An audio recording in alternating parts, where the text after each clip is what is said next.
நான் பெத்த மகளே இங்குதா. இன்னைக்கு பணங்கொட்டை சாப்பாடுப்பா. ஒரு குண்டை ஐஸ் கட்டி போடு, ஒரு குண்டை தண்ணி ஊத்துறா.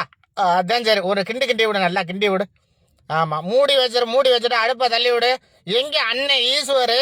நீ ஒரு ஆளு தூக்க முடியாது. வாப்பா ஈஸ்வரு வா, அக்காவோட தூக்கு சட்டிய. அதான் சரி, உன்னாந்து கொட்டி போட்டு அந்த கத்தி எடுத்து பார்த்து பனங்கொட்டையெல்லாம் வெட்டணும். அந்த வேறு கீரெல்லாம் வெட்டி போட்டுட்டு கையை ஈல வெட்டிக்காத. அம்மா இன்னைக்கு தான் திருவாரூர் சந்தையில் கத்தி சாணம் பிடிச்சிக்கிட்டு வந்திருப்பா. அதான் சரி, வெட்டி போடு எல்லாத்தையும். நல்லா நுங்கு சொல மாதிரியே இருக்கே. அதான் சரி, கொஞ்சோண்டு ஐஸ் கட்டி போடுறா. ஐஸ் இங்கிட்டு ஒரு குண்டாயில் மாற்றி போட்டு ஐஸ் கட்டி போடு. ஐஸ் கட்டி கொஞ்சோண்டு நெய் ஊற்று, சுத்தமான 6 kg நெய். கொஞ்சோண்டு சர்போத்து, மதுரை ஃபேமஸ் சர்போத்து, நல்லா இருக்கும். இது மாதிரி எல்லாம் சாப்பிடுங்கப்பா. எங்கே அந்த பீஸா பர்கரு பழைய காய்கறி எல்லாம் போட்ட பீஸா எல்லாம் சாப்பிட்டு உடம்பெல்லாம் சரியில்லாமல் போச்சு. சூப்பராக இருக்காடா தங்க. அன்னை ஈஸ்வருக்கும் கொடுக்கணும் சரியா?